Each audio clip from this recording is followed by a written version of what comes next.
Hello Guardians, it is Ebontis and Iron Banner is back, and I want to talk about it because we got a new mode, you've got some pinnacles, got some weapons to look at. I'll talk about the weapons tomorrow, but the big thing I want to talk about today is just kind of giving you some tips on how to make your time in Iron Banner the most efficient possible. Now, first thing is we've got a brand new mode. I'll show you guys gameplay towards the end so you can actually see it in action, but it's zone control with a twist. You've got zones that you're going to hold, and then every 15 seconds that you're holding a zone, you get 2 points. So if you're holding 2 zones, when that 15-second interval ticks over, you get 4 points. Pretty straightforward on the points. 2, 4, or 6 if you're holding the zones, cool. Now, when you get to 40, when one team, not when your team or the other, just when one team gets to a total of 40 points, the hunt happens, and it's twice a match. So it's at 40, and then it's at 80. Caiatl sends a high-value zone via a drop pod. It basically is in the dead center of the map. There's like a big little laser beam. Don't stand under that, by the way. You will get squished by the drop pod. Trust me, it happened once to me and I learned. But the idea is there's going to be some turrets that land. A couple, like, Scorpius, I think there are. There's one boss turret, and you need to kill those. You get a couple points for killing them, so it's a nice little bonus. But the thing is, this zone is quick to capture. It does not take very long to switch it, or to actually capture it in the first place. And it awards a large number of points over a shorter period of time. So instead of a 15-second tick for a normal zone, it is an 8-second tick, and it gives you 4 points each time you do it.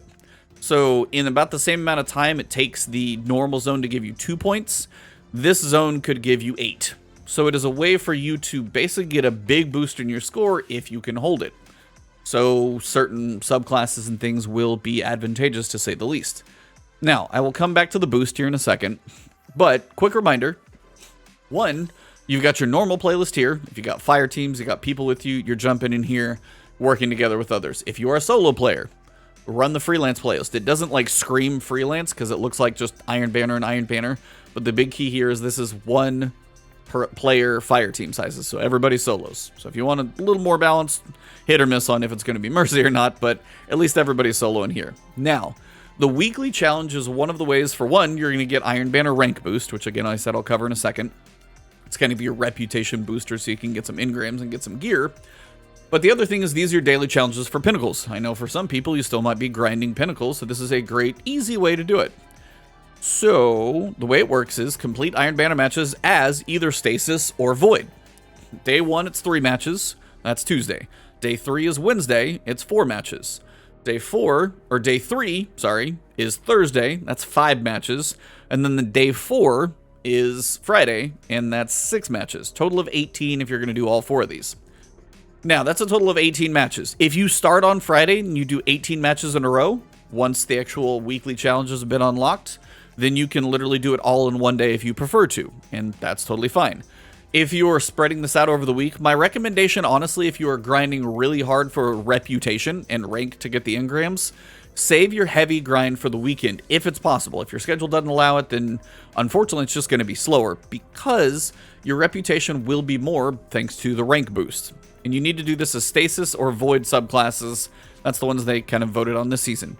Which means, if you've got zone control, and you've got a big thing that you need to defend, you're going to see Titan Bubbles a lot. There's going to be a lot of Shadebinder Warlocks. Those are really good for shutdown. Nova Bombs. You're going to see Scythe, the Hunter, like, you know, Ice Tornado. I don't see a lot of Behemoths. That just tells me that that class still needs some love for Titans. Tether, theoretically, could shut down any supers around, like, the really good capture point. If you tethered around that, nobody could come in and just, like, mess up your day. So if you're running as a team, I can see some interesting coordination going on. But as a solo, a little harder to coordinate, but Stasis and Void for these. Now, if you want to go to play Arc, finish your, like, 3, 4, 5, or 6 matches of the day, and then if you want to play whatever after that, that's totally fine. Do whatever you want. But the big thing is about Iron Banner to try and get you gear is all about rank boost. Now you'll notice challenges completed, I have done 1 so far. Now that 1 challenge was yesterday. I completed 3 matches. And when I finish those 3 matches, I get a boost in my rank. So instead of getting 1 normal rank points, now I get 2. Now as the week goes on, when I do a few more matches today, I'll get my challenges completed up to 2. Thursday, I'll get the challenge completed up to 3, and then, of course, on Friday, you can get your challenge completed up to 4. And that'll take you to 2x, 4x, that'll take you a little bit higher. But the real multiplier comes as you also wear the gear and the emblem. So the emblem, very simple. Any Iron Banner emblem, does not matter. If you go to collections, if you go to Flare, and you go to competitive, and usually on page 2, it's hard to miss. Like if it's the wolves, if it's the tree, if there's iron in the name, put one on, make sure you get the bonus, and then if you put one on and you come down here and it shows Iron Banner emblem 1 of 1, you're good to go. Now Iron Banner gear is a little tricky. Just to clarify, this is still the same system, but if you're newer, might help. I look goofy right now because this doesn't really make too much sense.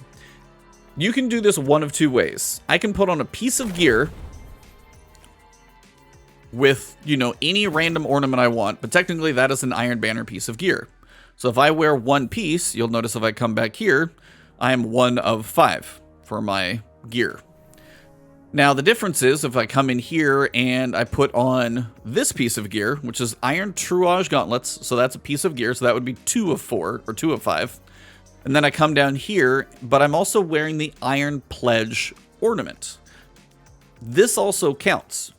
So you can take a piece of gear, and if you have a different ornament unlocked, then you can actually have this 1 piece of gear count for 2. So now if I come back, I should be 3 of 5, which I am. Now what this allows you to do is if you can double up on at least 1 piece, maybe 2 if you really just want to mix it up, but if you can double up on 1 piece of gear, you can wear, you know, I can wear Tuskegee Allegiance Greaves, and then I've got an ornament on here. I've got an Iron Forerunner Mark, and I've got a Goofy ornament on there just to mix things up. But the idea is as long as you can get this up to 5 of 5, that's where you get your complete boost. So if I'm wearing the emblem and the 5 pieces of gear, my boost went from 2.0 to 4.4. And then as you do your weekly challenges, it'll go 6.6, then 8.8, and then 11 on Friday. So going from, you know, a very small buff of like 1 or 2, depending on if you're wearing the gear, all the way up to 11x on Friday is going to make your grind much, much quicker over the weekend. But you can't speed the daily challenges along because Tuesday is day 1, Wednesday, Thursday, Friday is when you can finally do them all. So if you're going to go hard on the grind, best thing I can tell you is do it over the weekend. On Friday, you know, if you're playing during the week, do a few matches on Tuesday, do a few matches on Wednesday, do a few matches on Thursday, get your daily challenges done. And that way when you come in on Friday, your last 6 matches to get up your total of 18 for the week is going to, you know, tick you over into that big reputation. But if you grind really hard, like today, for example, on Wednesday, your grind is going to be much, much slower because your reputation is just not going to be going up as fast. So you will get much more reputation just over the weekend because that's when that reputation rank boost comes from the weekly challenges. So we covered the mode.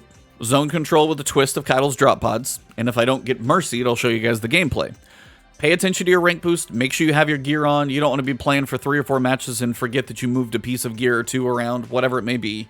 Check your rank boost, make sure it's as high as it can be, and remember, this season they seem to want Stasis or Void subclasses, so pick a Stasis or Void subclass that you want to run, and at that point you'll be, you know, at least knocking out those daily challenges. When the daily challenges are done for that day, then you can run whatever you want, but make sure you get those. Also gets you a pinnacle on each day. So each daily challenge, each of these challenges, this is 4 pinnacles. If you're grinding pinnacles, nice way to do it. So let me jump into a match. I'll point out a couple of the mechanics just visually so you can see them, and then we'll wrap this up. And so first thing, we'll capture the zones just so I can show you what that looks like. 3 people is the max you need to cap it as fast as possible. Goes pretty quick when it happens. Now notice when it captures, there's a 15-second timer, and if you watch the little gray outline of each zone, you'll be able to see that's when the next little interval tick is going to go over. Once we get up to, you know, that 3, 2, 1, and then you'll see on screen, it's going to say 1 time zone controlled plus 2, because we've got 1 zone. Now, it's obviously chaos out there, but the next thing I want to show you guys is when one of the teams gets up to 40 points or close to, I'll show you guys what the drop pod looks like. Remember, don't stand where the drop pod's going to land. Opponent. Or when you get close, zones will disappear in 38 of 40. So the next time the points tick around, we're actually going to get the Caiatl zone to drop. So you guys can see that text on screen as soon as it ticks over. 2, 1. So there you go. They got enough points. Now Caiatl says clear the field. You see the big arrow. Drop pod is coming in. It's just usually in the dead center of the whole area. It's not hard to miss. Or it's hard to miss. So you'll see that down there. So there's Scorpius turrets. You actually get points for killing those.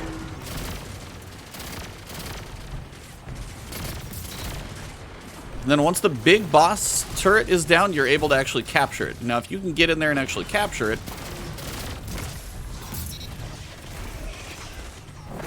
then you're able to actually get some solid points, because it's good. You're going to see that every so often you get +4. Now, the 4 times it shows up on screen, I think that's a UI glitch. I'm not getting 16 for it.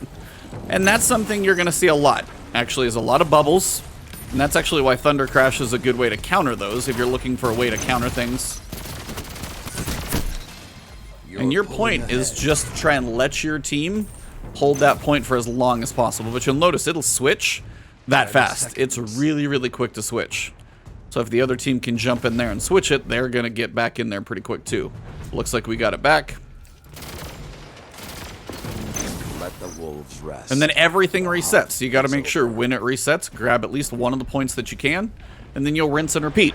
So you'll get that at 40, and you'll get that at 80. And that's basically it. But I just kind of like it's fun. You got a little PvE with the turrets that come in. You've got a little bit of actually objective mode here, where objectives actually matter. And you're also going to have different playstyles, because it's all about defending as opposed to being so offensive. But if you do also go Thunder Crash, you can shut down people camping on a point as well. So that is basically it. So I'll get back to orbit, and I'll finish this one up. Got shot in the back, but that's my own fault. So that's the boss turret, by the way, just so you guys can see that thing. It's got some health. But again, it's also worth killing those turrets because you get the points for them.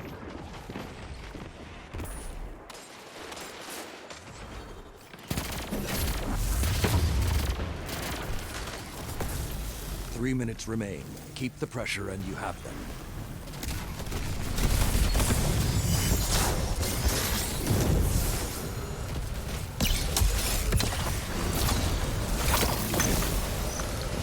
Two down.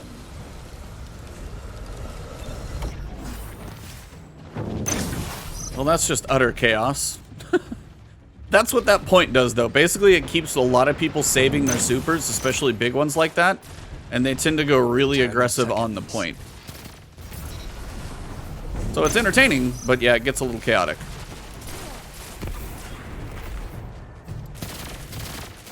Another hunt will come soon. Alright, so yeah, that was just probably entertaining to watch a little bit, but yeah, that's the 2 hunts. And we're going to finish this thing up and we'll be done. But yeah, that basically wraps it up. I actually had a good match as opposed to the last 2 where I feel like I got mercied, but that's the gist. Capture the zones, focus on the zones. Supers are very important for the Caiatl drop pod heavy big zone. And at that point, just kind of, you know, play PvP to your style that you enjoy, whether it's your weapons or supers. Knock out your daily challenges. Pay attention to your gear. Make sure you're getting the rank boost that you should be from your emblem, from your gear, from your weekly challenges. And then if you're going to go hard on a grind, trying to get a ton of reputation, my recommendation, do that on Friday onward, because it is just going to be slower on Tuesday, Wednesday, and Thursday. If you guys enjoyed this one, drop a like below, leave a comment if you got any questions or just any recommendations for this one. If you got loadouts or weapons or classes that you're enjoying using, you guys can find me over on Twitch or Twitter. But right here on YouTube, hit that subscribe button, hit the alert bell. It's always a nice free way to support me and helps my content make it to you. Have a great one, and I'll see you soon.